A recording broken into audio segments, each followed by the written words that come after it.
첫 번째 경기 풀럼 대 에버튼의 경기입니다. 현미경 분석 1부는 전체 공개로, 그리고 2부는 8번부터 14번 경기 멤버십 전용으로 말씀을 드립니다. 양팀 모두 동기부여를 체크를 해드리면 풀럼 같은 경우에는 현재 승점 51.11위를 달리고 있습니다. 프리미어리그 3경기가 남은 상황이기 때문에 8위 본머스, 9위 브랜트포드, 10위 브라이튼을 추격을 하고 있는 입장이기 때문에 풀럼 같은 경우에는 순위 상승에 대한 동기부여, 특히나 프리미어리그 같은 경우에는 다음 시즌에 유럽 대항전 티켓이 굉장히 많이 주어질 수 있기 때문에 풀럼 같은 경우에는 순위 상승에 대한 동기부여와 함께 유럽 대항전 티켓에 대한 신락 같은 희망도 이어가고 있다고 보시면 되겠습니다. 반면에 에버튼 같은 경우에도 순위 상승에 대한 동기부여는 있습니다. 13위 울버햄튼과 12위 크리스탈 팰리스를 추격할 수 있는 승점인데, 남은 경기 결과와 관계없이 1부 리그 잔류가 확정이 됐기 때문에 경기 결과에 대한 부담감은 없다고 보시면 되겠습니다. 따라서 이 경기는 풀럼이 다소 유리할 것으로 보이지만, 에버튼 같은 경우에는 무승부가 무려 프리미어리그에서 15번으로 무승부가 가장 많은 팀이고, 제가 항상 말씀을 드리지만 풀럼이라는 팀은 자신들보다 약체로 분류가 되는 팀을 상대로 주도적인 경기 운영, 공격적인 경기 운영을 할 때 골 결정력 난조를 보이면서 무승부에 그치는 경우가 굉장히 많기 때문에 이 경기는 풀럼 사이드로 보여지지만 무승부는 최소 가져갈 수 있는 경기라고 생각이 되고, 최근 에버튼과의 상대 전적 7경기에서 4승 3무 무패를 달리고 있다는 점 역시 풀럼이 근소하게 유리한 매치라고 생각이 됩니다.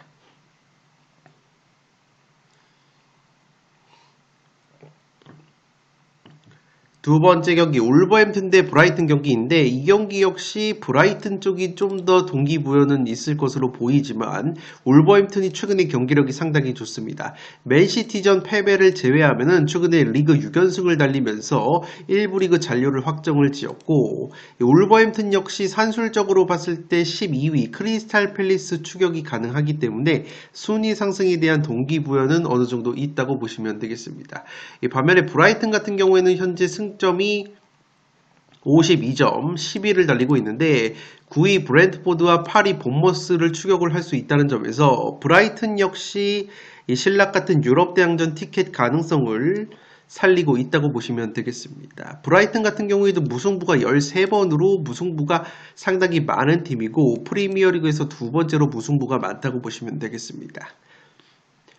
이번 시즌 첫 맞대결 자체도 2대2 무승부가 나왔기 때문에 이 경기는 무승부를 베이스로 조율을 해봐야 될 것으로 보이고, 동기부여적인 측면에서는 브라이튼이 좀 더 앞서지만 최근에 울버햄튼이 경기력이 상당히 올라와 있고, 특히나 공격 원투펀치인 쿠냐와 라르센을 앞세운 울버햄튼 특유의 역습이 굉장히 강하기 때문에 브라이튼이 프리미어리그에서 역습 실점이 가장 많다는 점을 고려한다면 이 경기도 울버햄튼이 충분히 승점을 따낼 수 있는 경기라고 생각이 되고 있습니다. 세 번째 경기는 셀타비고 대 세비야 경기입니다. 이 경기 같은 경우에는 세비야 같은 경우에는 강등권 경쟁을 아직 하고 있습니다. 산술적으로 1부 리그 잔류 확정이 되지 않았기 때문에 4경기가 남은 상황에서 16위에 그치고 있기 때문에 현재 강등권 18위 라스팔마스에는 6점이 앞서 있어서 어느 정도 차이가 있다고 보시면 되겠지만, 아직까지 산술적으로는 1부 리그 잔류가 확정이 되지 않았기 때문에 세비야가 강등 버프가 있다고 보시면 되겠습니다. 반대로 셀타비고 같은 경우에는 현재 6위 베티스를 추격을 하고 있는데, 베티스와는 승점이 11점 차로 벌어져 있기 때문에 추격을 하는 것이 상당히 조금 힘들 수 있지만, 이 셀타비고 아래로 지금 라이오, 오사수나, 마요르카가 승점이 44점이기 때문에 까딱 잘못했다가는 10위권 밖으로 나갈 수 있는 셀타비고이기 때문에 셀타비고 같은 경우에는 컨퍼런스 리그 티켓에 대한 가능성 그리고 순위 7위 사수에 대한 동기부여가 있다고 보시면 되기 때문에 양팀 모두 동기부여가 있다고 보시면 되겠습니다. 다만 셀타비고가 올 시즌 홈에서는 굉장히 성적과 수비력이 올라오는 모습이 있고 이 세비야 같은 경우에는 감독 교체 이후에도 이렇다 할 경기력 반전이 없기 때문에 셀타비고가 좀 더 유리할 수 있는 경기라고 생각이 되지만 이 세비야 같은 경우에도 이번 시즌 라리가에서 무승부가 11번으로 무승부가 상당히 많은 팀이기 때문에 무승부의 가능성은 어느 정도 열려 있지 않나 생각이 되고 있습니다. 양팀 맞대결 6경기 기준으로도 1승 4무 1패 무승부가 4번이 나왔었기 때문에 무승부는 깔고 갈 수 있는 경기가 될 것으로 보이고 그래도 셀타비고가 근소하게 유리할 수 있는 매치라고 보시면 되겠습니다. 네 번째 경기 본머스 대 아스톤빌라 경기입니다. 이 경기 양팀 모두 동기부여가 있습니다. 특히나 아스톤빌라 같은 경우에는 여전히 챔피언스 리그 티켓 경쟁이 가능한 승점이기 때문에 남은 3경기에서 승리가 필요한 상황이고 본머스 역시 유럽 대항전 티켓을 노리기에 충분한 승점이기 때문에 본머스 역시 물러설 수 없는 경기라고 보시면 되겠습니다. 다만 최근 빌라 상대로는 4경기 2무 2패 승리가 없었던 본머스이고 아스톤빌라 같은 경우에는 최근에 좋은 모습을 보여줬었던 공격수 래시포드가 부상으로 이탈이 됐기 때문에 공격 카드가 한 장 사라진 것은 다소 아쉽다고 보시면 되겠습니다. 반대로 본머스 같은 경우에는 주포 공격수 에바니우송이 모든 대회 10경기에서 7골 1도움을 올려주고 있기 때문에 본머스 같은 경우에는 에바니우송을 앞세운 역습 한 방이 들어갈 가능성이 있어 보이고 이 경기 역시 양팀 모두에게 열려 있지만 아스톤빌라가 근소하게 유리할 수 있는 경기라고 보시면 되겠는데 그래도 저 같으면은 배당을 확인해 봐야겠지만 투폴 여유가 주어진다면 승패로 한번 갈라보고 싶은 경기라고 보시면 되겠습니다.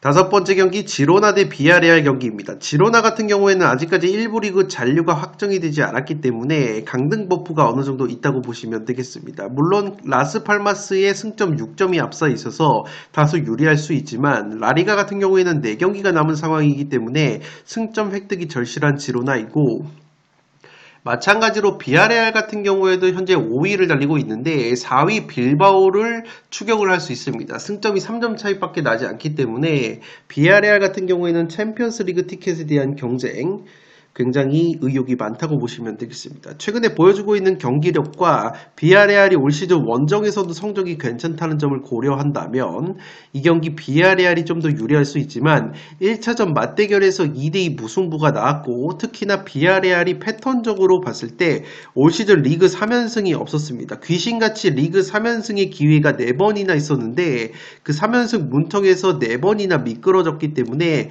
비아레알의 리그 3연승 없다 패턴 이 적용이 된다면 지로나에게도 승점 획득의 가능성이 있지 않나 싶습니다.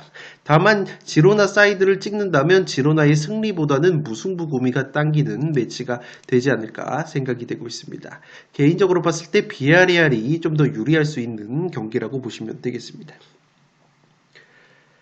6번 경기 아틀레티코 대 소시에다드 경기인데 이 경기 같은 경우에는 배당을 확인하지 않고도 승무 투폴로 가고 싶은 경기인데 아틀레티코 같은 경우에는 우승 경쟁에서 다소 멀어졌기 때문에 3위 사수에 대한 동기부여가 있다고 보시면 되겠고 이 소시에다드 같은 경우에도 최근에 경기력이 떨어지면서 유럽 대항전 티켓 가능성이 점점 사라지고 있지만 어쨌든 소시에다드 같은 경우에는 위로 10위, 9위, 8위, 마요르카, 오사수나, 라요를 추격을 하고 있는 입장이기 때문에 소시에다드 역시 순위 상승에 대한 가능성이 있다는 점에서 동기부여가 있다고 보시면 되겠습니다.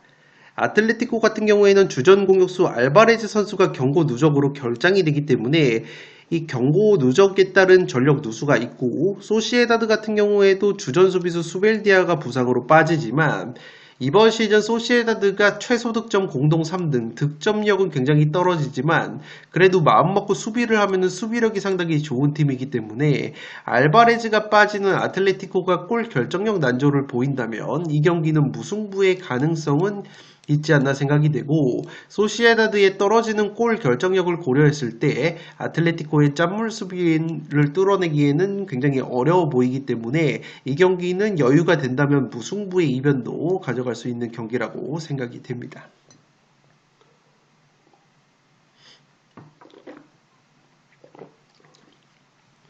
현미경 분석 1부 마지막 경기 뉴캐슬 대 첼시 경기입니다. 이 경기 굉장히 치열할 것으로 보이는 것이 나란히 4위, 5위를 달리고 있고 승점이 63점으로 동일하다고 보시면 되겠습니다. 다만 첼시 같은 경우에는 내일 새벽에 유르고르와 컨퍼런스 리그 4강 2차전 홈 경기를 치르는데 이미 원정에서 1차전 4대1 대승을 거뒀기 때문에 이 첼시의 마레스카 감독이 유로파 컨퍼런스 리그에서는 로테이션을 가동할 가능성이 있어서 체력적인 누수는 그렇게까지 심하지 않을 것으로 보이는 첼시라고 보시면 되겠습니다. 양팀 모두 승점이 동일하기 때문에 챔피언스 리그 티켓 경쟁에 대한 동기부여가 굉장히 클 것으로 생각이 되기 때문에 승패로 한번 갈라보고 싶은 경기이고, 이번 시즌 리그컵 맞대결에서는 뉴캐슬이 승리, 그리고 리그 맞대결에서는 첼시가 승리를 거뒀기 때문에 이번에도 팽팽한 경기가 예상이 됩니다.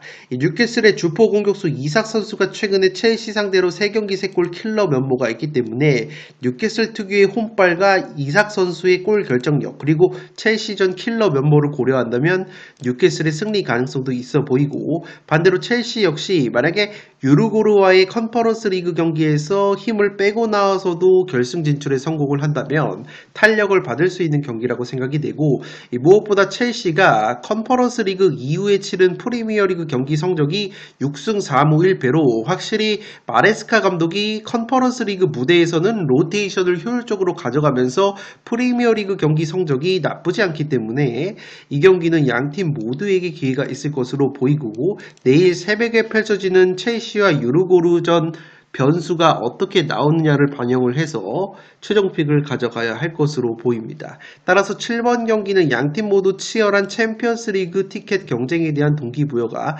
있다고 보시면 되겠습니다.